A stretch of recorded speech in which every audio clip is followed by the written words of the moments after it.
Okay, so we are on Exodus 13. The Lord said to Moses, "Consecrate to me every firstborn male. The first offspring of every womb among the Israelites belongs to me, whether man or animal." Then Moses said to the people, "Commemorate this day, the day you came out of Egypt, out of the land of slavery, because the Lord brought you out of it with a mighty hand. Eat nothing containing yeast. Today in the month of Abib you are leaving. When the Lord brings you into the land of the Canaanites, Hittites, Amorites, Hivites, and Jebusites, the land he swore to your forefathers to give you, a land flowing with milk and honey, you are to observe this ceremony in this month.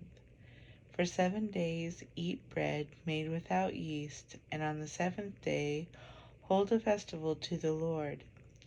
Eat unleavened bread during those 7 days. Nothing with yeast in it is to be seen among you, nor shall any yeast be seen anywhere within your borders. On that day tell your son, 'I do this because of what the Lord did for me when I came out of Egypt.' This observance will be for you like a sign on your hand and a reminder on your forehead, that the law of the Lord is to be on your lips. For the Lord brought you out of Egypt with his mighty hand. You must keep this ordinance at the appointed time year after year. After the Lord brings you into the land of the Canaanites and gives it to you, as he promised on oath to you and your forefathers, you are to give over to the Lord the first offspring of every womb. All the firstborn males of your livestock belong to the Lord.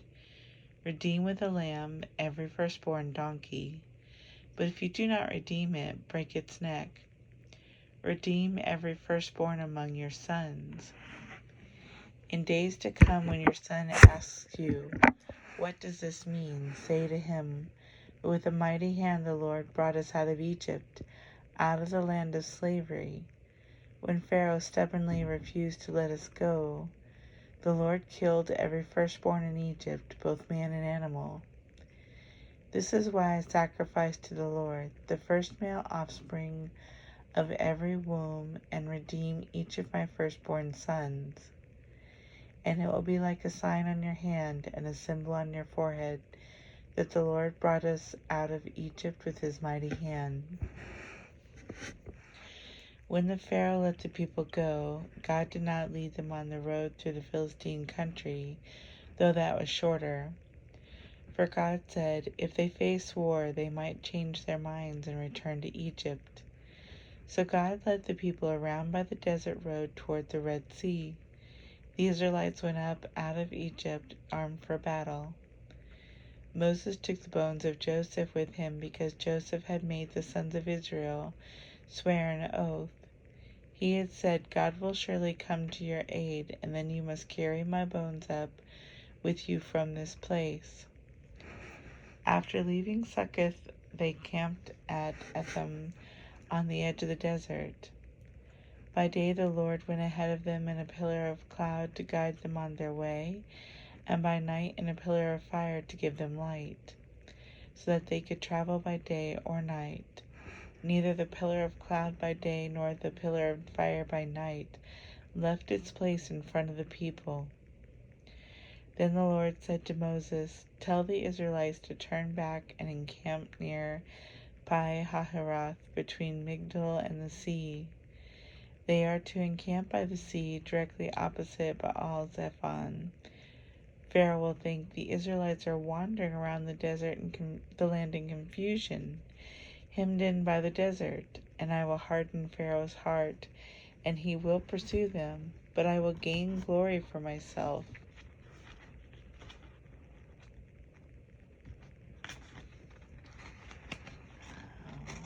Sorry. "Through Pharaoh and all his army, and the Egyptians will know that I am the Lord."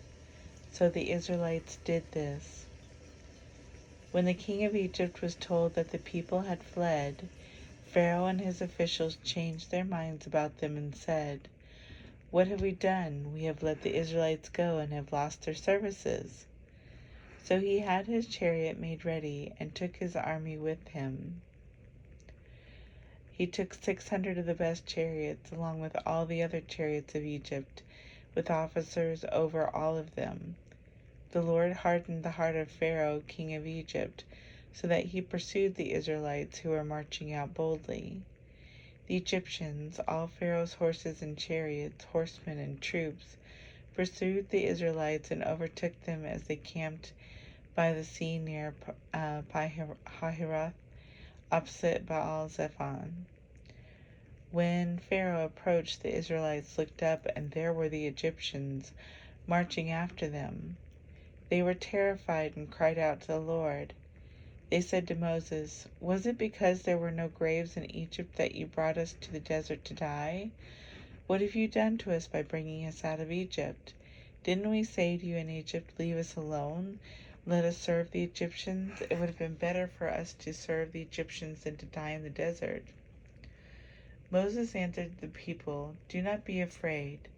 Stand firm, and you will see the deliverance the Lord will bring you today. The Egyptians you see today, you will never see again. The Lord will fight for you. You need only to be still." Then the Lord said to Moses, "Why are you crying out to me? Tell the Israelites to move on. Raise your staff and stretch out your hand over the sea to divide the water, so that the Israelites can go through the sea on dry ground. I will harden the hearts of the Egyptians so that they will go in after them, and I will gain glory through Pharaoh and all his army, through his chariots and his horsemen. The Egyptians will know that I am the Lord when I gain glory through Pharaoh, his chariots, and his horsemen." Then the angel of God, who had been traveling in front of Israel's army, withdrew and went behind them. The pillar of cloud also moved from in front and stood behind them, coming between the armies of Egypt and Israel. Throughout the night the cloud brought darkness to the one side and light to the other, so that neither went near the other all night long. Then Moses stretched out his hand over the sea, and all that night the Lord drove the sea back with a strong east wind and turned it into dry land.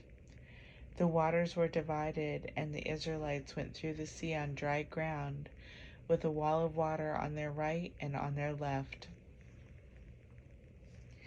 The Egyptians pursued them, and all Pharaoh's horses and chariots and horsemen followed them into the sea. During the last watch of the night, the Lord looked down from the pillar of fire and cloud at the Egyptian army and threw it into confusion. He made the wheels of their chariots come off so that they had difficulty driving, and the Egyptians said, "Let us get away from the Israelites. The Lord is fighting for them against Egypt." Then the Lord said to Moses, "Stretch out your hand over the sea, so that the waters may flow back over the Egyptians and their chariots and their horsemen." Moses stretched out his hand over the sea, and at daybreak the sea went back to its place. The Egyptians were fleeing toward it, and the Lord swept them into the sea. The water flowed back and covered the chariots and horsemen, the entire army of Pharaoh that had followed the Israelites into the sea. Not one of them survived. But the Israelites who went through the sea on dry ground with a wall of water on their right and on their left, that day the Lord saved Israel from the hands of the Egyptians, and Israel saw the Egyptians lying dead on the seashore. And when the Israelites saw the great power the Lord displayed against the Egyptians, the people feared the Lord and put their trust in him and in Moses his servant. Then Moses and the Israelites sang this song to the Lord. "I will sing to the Lord, for he is highly exalted. The horse and its rider he is hurled into the sea.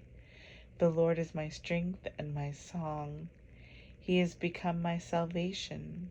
He is my God, and I will praise him, my father's God, and I will exalt him.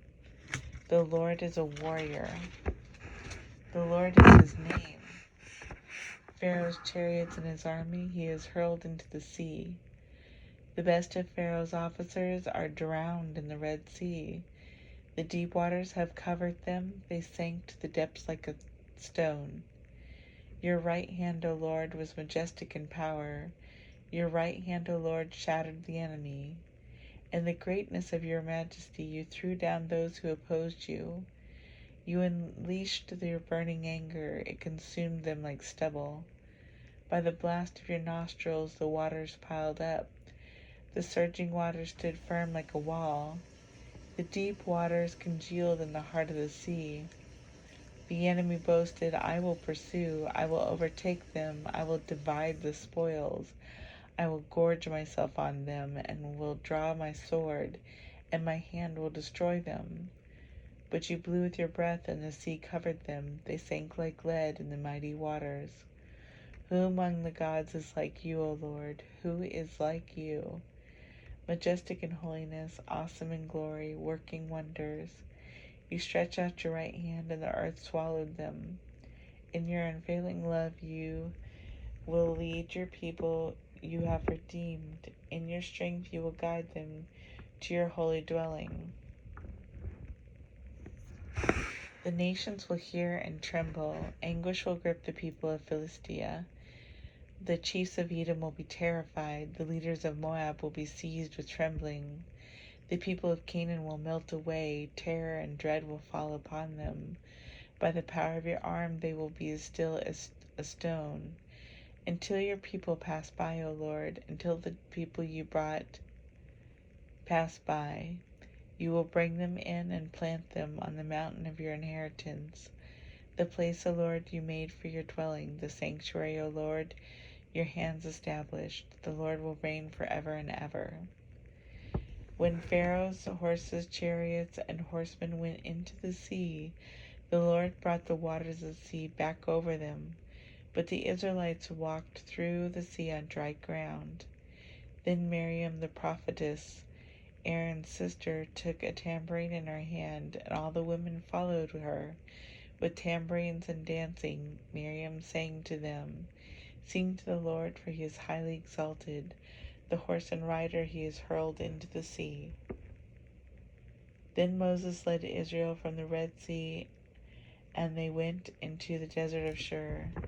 For 3 days they traveled in the desert without finding water. When they came to Marah, they could not drink its water because it was bitter. That is why the place is called Marah. So the people grumbled against Moses, saying, What are we to drink? Then Moses cried out to the Lord, and the Lord showed him a piece of wood. He threw it into the water, and the water became sweet. There the Lord made a decree and a law for them, and he tested them. He said, If you listen carefully to the voice of the Lord your God, and do what is right in his eyes, if you pay attention to his commands, and keep all his decrees, I will not bring on you any of the diseases I brought on the Egyptians, for I am the Lord who heals you. Then they came to Elim, where there were 12 springs and 70 palms, and they camped near the water. All right, really good stuff to unpack here. I'm going to try and make it quick, so bear with me. I find it really interesting that here God has done this huge movement in his beloved people's life. He has begun to really move. Not that he wasn't before, but he is making a gigantic, earth-shattering movement. Now, mind you, this people had been growing for 400 years and had been established servant class for many years. So there were generations of slaves that's all they knew was servitude to the Egyptians, and probably good amount of distance from the God that does love them so much. that he's going to fulfill this promise, that he's just biding his time. I'm sure a lot of them were taking on a lot of the Egyptian culture and Egyptian life, so it was really time to go ahead and set his people free. I think it's really interesting that it says when it's talking about how he's doing this, and he's telling them it's going to be a sign for you uh, to not eat yeast, to basically to remember that you need to be ready to move. Prepare to be ready to move and to move quickly. They made their bread without yeast because they didn't want to spend any extra time with it. It needed to be something that they could just throw together and run, because they were going to need to do that. And they needed to have the law of the Lord on their lips. And the way that they were doing it is he's saying that this observance will be for you like a sign on your hand and a reminder on your forehead that the law of the Lord is to be on your lips. For the Lord brought you out of Egypt with his mighty hand. So I know that it seems really familiar, this on the hand and on the forehead. And it is my humble opinion that a lot of people like to throw around the mark of the end times and how it is also supposed to be on your hand and your forehead. There's not a lot of originality going on there. So this is what I was thinking the other day. I was thinking that the devil could be very much like a follower of what God does originally, because God is a creator. He creates amazing things, wonderful things, awe-inspiring things. And I know that we have beaten to death awesome and taken away a lot of its power as a word. But if you can think about like the suddenly coming upon the Grand Canyon, or seeing something amazing, maybe seeing Halley's Comet, or how the astronauts felt when they saw the Earth from outside of the Earth the first time. This kind of thing, these are huge, amazing things. And this is the kind of stuff that the creator of the heavens works with. He does things that are original and awe-inspiring and worship-inspiring and worship-worthy, and glory-worthy and praise-worthy. And this is something that the devil truly wants, is to be worshipped and praised and glorified. But he doesn't come up with his own stuff on this. He just emulates God in the cheapest form possible. And it's like, so I'm not sure if this will strike a chord with anyone else, but I used to be a huge Chicago Bulls fan. Really, really loved them a whole lot. And when I was a fan, Michael Jordan and Scottie Pippen were playing. And I very specifically remember Scottie Pippen running his mouth quite a bit and saying that, Michael Jordan's a ball hogger and he's a glory hogger. And, of course he gets all the good stuff because he's putting himself first and he's getting all the show and fanfare. And if only he would leave, I would get that glory. I could do the job. I could be him. And very shortly after, it seems like I remember him really getting loud about that kind of stuff and really saying it quite a bit, Michael Jordan retired. And suddenly, Scottie Pippen was in his place. Uh, but he was very quiet because now that he had the spotlight on him, he didn't have the talent to back it up. Now, that's not to say he didn't have his own juice. He just didn't have Jordan talent. He didn't have that level of talent. So when he got into that limelight, all that boasting he had done before fell very short of the actual product, and it didn't come to fruition. So I see things like this, and you'll see them all throughout the Bible, where there's this moment that says, "This observance will be for you like a sign on your hand and a reminder on your forehead that the law of the Lord is to be on your lips." And in the end time, he's going to take that moment and try to trash it, to make it be him that's on your lips.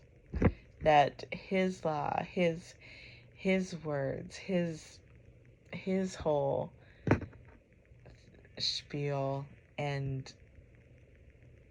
his desire for glory and power and recognition, because he's not being original in it. He wants to dirty and sully everything.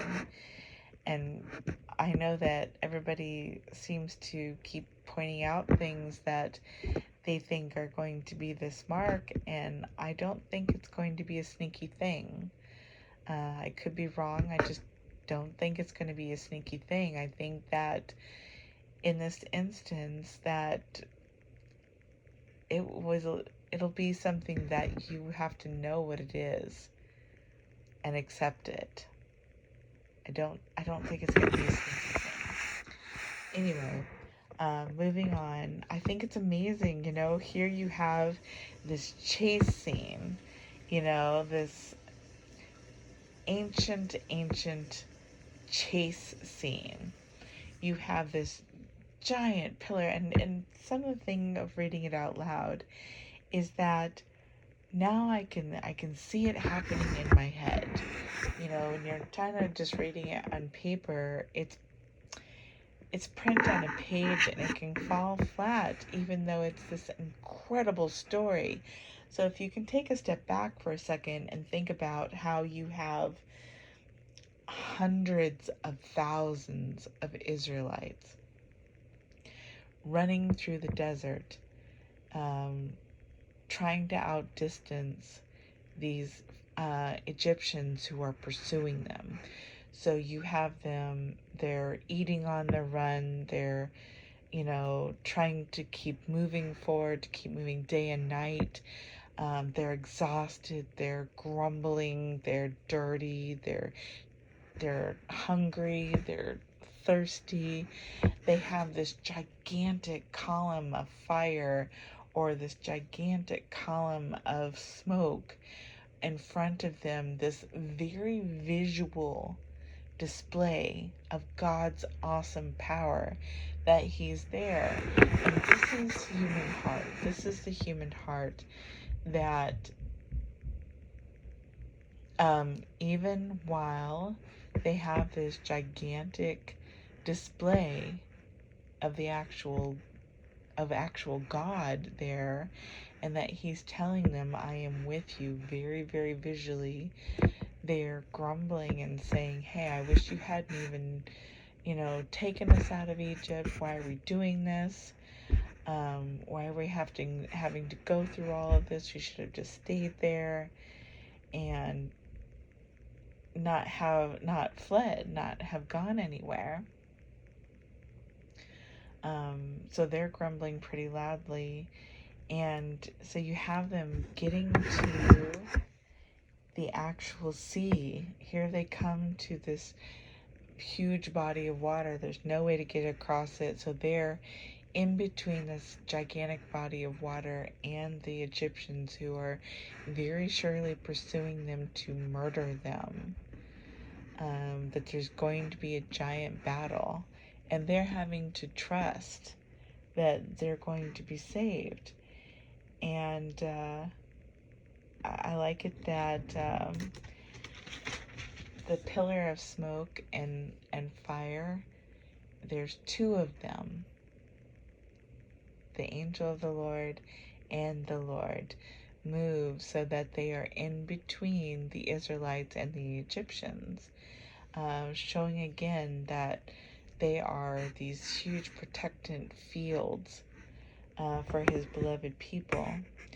And one of my favorite parts is, these Egyptians are, I'm sorry, not the Egyptians, the Israelites are grumbling and saying, as Pharaoh approached, the Israelites looked up and there were the Egyptians marching after them. They were terrified and cried out to the Lord. They said to Moses, "Was it because there were no graves in Egypt that you brought us to the desert to die? What have you done to us by bringing us out of Egypt? Didn't we say to you in Egypt, 'Leave us alone. Let us serve the Egyptians'? It would have been better for us to serve the Egyptians than to die in the desert." So even with this very visual representation of God, right there, almost tangible, even with that, they can't see it. They can't quite believe. And so Pharaoh is coming down upon them, and Moses says, "Don't be afraid, guys. Stand firm, and you're going to see deliverance the Lord will bring you today. The Egyptians you see today, you're never going to see again. The Lord will fight for you. You need only to be still." So Moses is saying some great stuff here. He's like, hey, calm down. You can see God's right here. Just trust him. He's gonna fight for you. He's obviously standing in between you and the Egyptians. He's got a plan. So you need only to be still. And God says, why are you crying out to me? Tell the Israelites to move. Raise your staff and stretch out your hand over the sea to divide the water so you can go through the sea on dry ground. He's reminding him, I do have a plan, but I've already given you all the tools to implement it. I've already set everything up. You can see that I've brought you to the water safely. I've gotten in between you and the Egyptians. What are you waiting for? Move. And it's really easy to think, like, why are they waiting? Why are they grumbling? Why are they not moving? Until you think how very human of them. How many times has God made a huge effort and show in your life, and he set everything up for you to move, and you stand there and you're just like shrugging your shoulders. I don't know what you want me to do, Lord. Well, he's given you the Bible. He's opened up doors for you. He's made paths straight. He's given you ideas of how to serve him. And he's standing there ready to assist. But you're still saying, I don't know. I don't know what you want to do. Maybe I should have just stayed in my old comfy life and not worried about any of this. None of this is comfortable for me. Maybe I should just have been comfortable. What am I even doing here? So if you find yourself in that position, or if you've ever found yourself in that position where God has set you up for movement and you're still standing there just waiting for him to shove you down the stairs, then you can completely understand what's going on here. But do close your eyes for a second and imagine this huge expanse of Red Sea at night, with the moon on the waters and the Egyptians hurling towards them. And can you imagine the sounds of thousands and thousands of chariots and horses screaming and men yelling and battle armor and hoofbeats coming towards you, and the giant plume of dust that they must have scattered up, and just what an awe-imposing sight that would be coming towards you. And in between that, you have this pillar of fire and this pillar of smoke moving of their own volition in between you and that terrifying sight. But you turn and you see, here's this gigantic expanse of water that you could so very easily drown in, and this could be your doom and your death. And that's amazing. And you have all your stuff packed, and you know that things are going to happen. And then Moses, the leader of your group, stretches out his staff over the water, and winds begin to blow, huge winds begin to blow, and you see the sea begin to part and open over hours, just moving itself back, and the land drying, and you could see columns of water, walls of water on either side, with fish moving in it, and undulating, and just how tremendous, how insane, and how tall that water must have been. Can you imagine how deep the Red Sea is? And they were going to have to walk through that and trust the entire way across the Red Sea. Mind-blowing, absolutely mind-blowing. But they did begin to do it. They began to walk across the Red Sea on dry land, and of course Pharaoh began to pursue them, and he's going to make a last-ditch effort to return to his comfortable life. And the Lord is done with that. He's not having that anymore. You're not getting his people back. So he waits until all of the Egyptians are into the Red Sea, and tells Moses to go ahead and, stretch his hand out once again so that the waters can collapse over the Egyptians and their chariots and their horsemen, and therefore giving God all the grace and all the glory, because he has essentially wiped out every enemy that the Israelites have at the moment, with his awesome hand. And they begin to sing. They see all the Egyptians dead, all the horses are dead, all the chariots are broken. They see them in confusion before that. Amazing. Can you imagine in any time of your life where you have been really under the gun, maybe by a group of people, or maybe by somebody in particular, where they are just hammering you, and you're so stressed out, and it seems like your life doesn't feel like worth living that moment because it's so awful.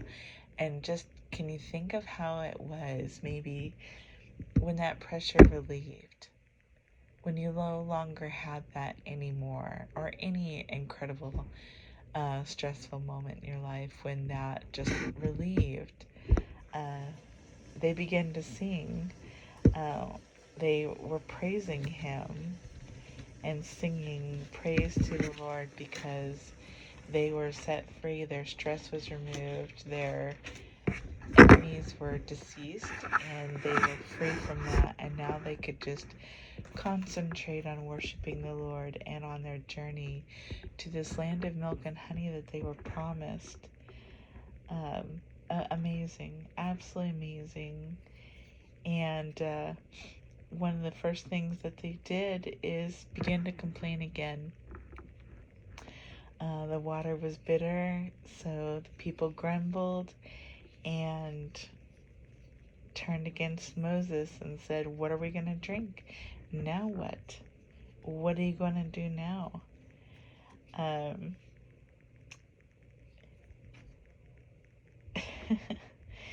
but I have a heart for them because I am them.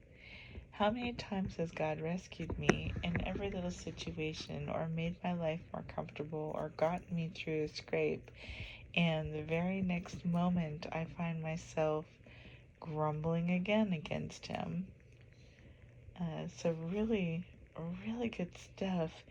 He says, if you listen carefully to the voice of the Lord your God and do what is right in his eyes, if you pay attention to his commands and keep all his decrees, I will not bring on you any of the diseases I brought on the Egyptians, for I am the Lord who heals you. And he's going to be with them for their entire desert journey. Really good stuff. I definitely encourage you, if you've been thinking about handing your life over to Jesus, to do it. We serve an amazing God, a God of wonders and awesomeness, who is incredibly worthy of praise, incredibly worthy of glory. He is worthy of everything.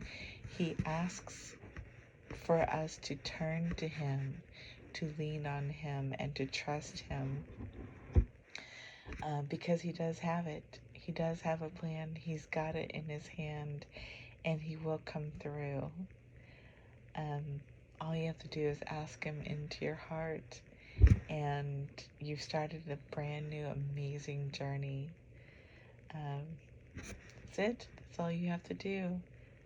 Jesus, please come into my heart. Forgive me of my sins. I need you. Please show me the way. All right. I hope you have a wonderful day.